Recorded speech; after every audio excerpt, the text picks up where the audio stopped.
I was not surprised yesterday when I heard early that Joe Douglas was going to be let go. I'm not surprised. And I think a lot of Jet fans were not surprised. After Bambi was let go and Ulbrich took over for the team, this team has not played well. Look at the games they lost. They lost against the Patriots. They lost against Indianapolis. They have not beaten teams they should have beaten. The last game the Jets won was against the Texans, and everybody says, well, it was the Texans. They're a pretty good roster. They're a pretty good team. They were missing Nico Collins. They were missing Stephon Diggs. They were missing all their talented wide receivers except Tank Dell, okay? So the team wasn't at a full tank of gas, okay? The Jets haven't been at a full tank of gas all season long, and there's a lot of reasons why. Maybe it's Aaron Rodgers. Everybody wants to point fingers. It's Aaron Rodgers' fault. It takes a team. I understand that a lot of people don't like the fact that Aaron Rodgers is on Pat McAfee's show, but they didn't care in the middle of the offseason.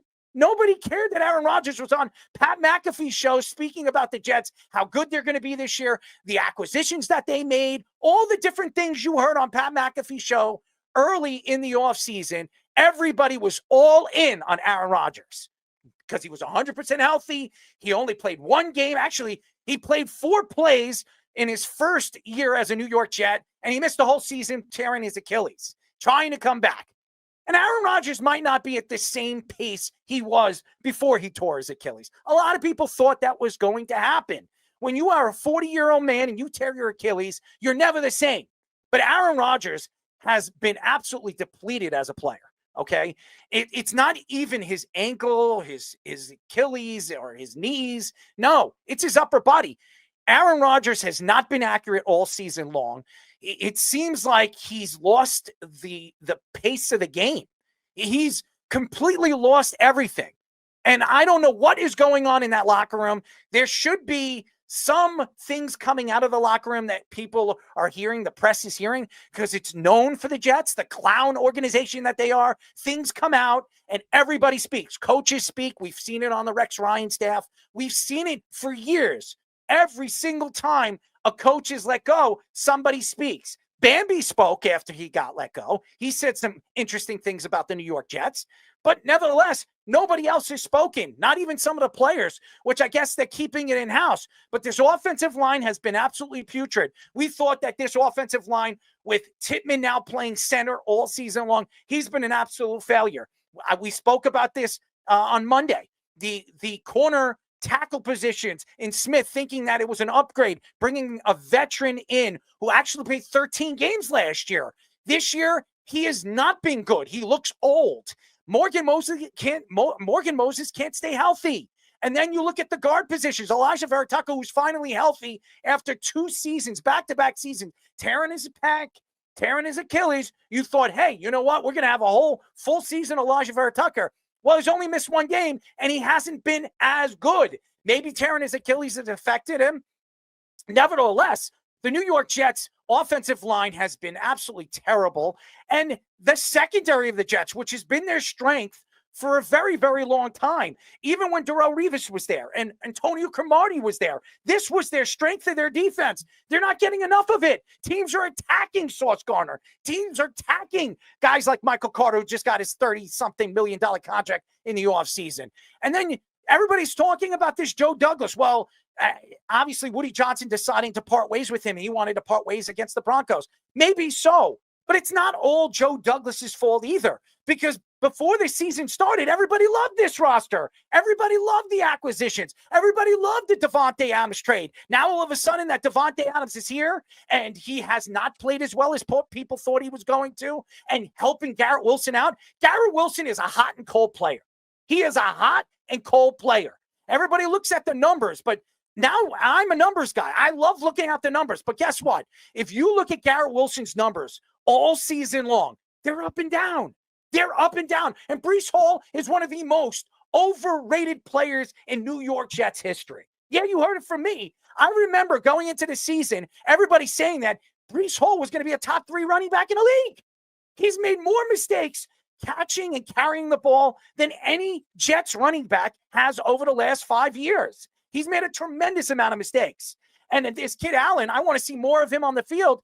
The Jets have kept him off the field. So I don't understand it. And again, to go back to the whole Woody Johnson, everybody, I've seen a lot of people on social media saying, now that he's fired Joe Douglas and he's fired Robert Saleh, he should fire himself. They think Woody Johnson opens his pockets. Does he open his mouth too much? 100%. He should not be speaking for the team. That's why you hire executives. That's why you hire assistant GMs. If you fire your GM, you let them speak. You should not be speaking. As we said on Monday, John Mara doesn't do it. The Rooney family doesn't do it. Nobody says anything but the New York Jets, and the Browns over the years love to speak. Yeah. But the problem with the New York Jets is pretty straightforward. Aaron Rodgers has been a cancer in this locker room. I don't know what it is. I obviously it's not come out because Aaron Rodgers has kept it in-house, but he comes out and says some interesting things. As he says, anything that leaks, it usually means it's not coming from a winning organization. Well, guess what?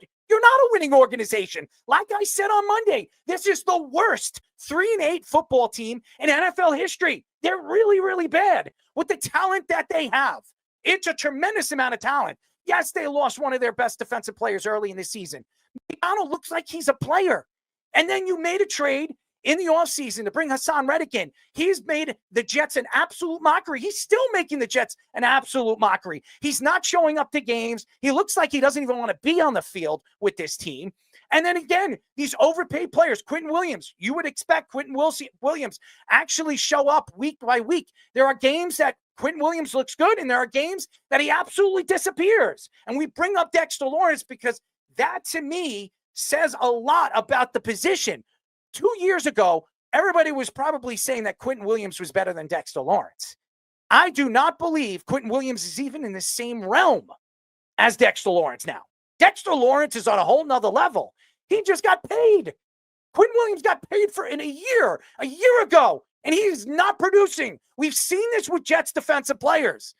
But the Joe Douglas thing is been something that everybody expected. There was no shocker here. The Jets were letting him go. We said it before the season started.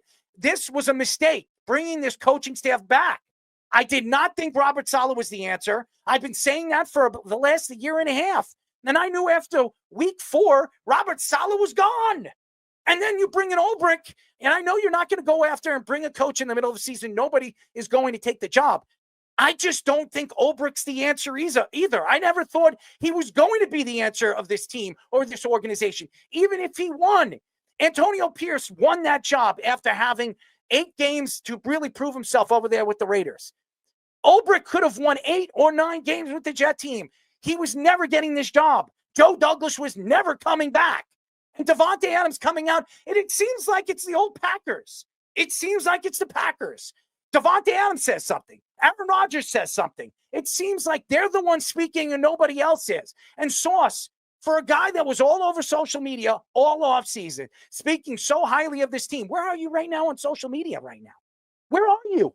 Because you have been beaten by teams and wide receivers you should not be beaten by. When you were playing against the Texans and when Tank Dell was running all over you. How about Indianapolis? How about Downs catching the ball the way he was doing, the way he was catching the ball against you? You looked horrible. You're an old pro ball player. You say you're the best of the best. You compare yourself to Darrelle Revis. You say you're going to go down as the greatest corner to ever play the game. If you're the greatest corner of all time, why are you playing like that? I've never seen Deion Sanders do that. I've never seen Darrelle Revis do that. I've never even seen Antonio Cromartie and his 12 kids. He needs to feed. You need to feed. You go out there and you play the game. This Jets team has been absolutely despicable. I can't stand watching them. I've said it on Monday and I'll say it again. All we do is talk about the Jets. All we do is speak about the Jets. You know why? Because it's a joke. They're clowns. I thought that the Giants were a clown organization for the last 2 years. After this year, with the talent that the Jets have, the Giants have no talent. They've got like 5 guys that most teams would take on their roster. The only clown thing they've done is they bring in Mr. Cutlets. That's the only clown thing, and it's not signing Saquon Barkley. But they're an organization that wasn't expected to win. The Jets, I thought the Jets were going to win 11 or 12 games, even with the bad coaching. And then after the first 4 games of the season, I knew the downfall was coming. This is very Jet-like. I don't know what's going on with this organization. I don't know what's going on with Aaron Rodgers in the locker room. But you can tell that a lot of the players are not very big fans of his. You can see it on the sideline. He's sitting there shaking his head when the defense out there. You think the defense doesn't notice that? You think the defense doesn't see him on the Jumbotron? Seeing him shake his head when the defense is giving 3rd and 11 plays out? What are you doing?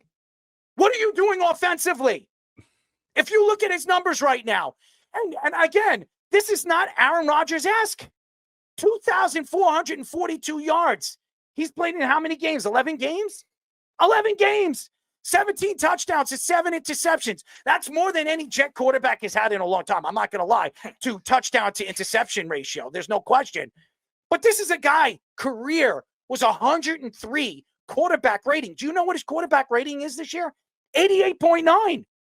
That's almost 14 points from what he has been his career. That is bad. Everything that we've seen with this team, leadership takes teams to the next level.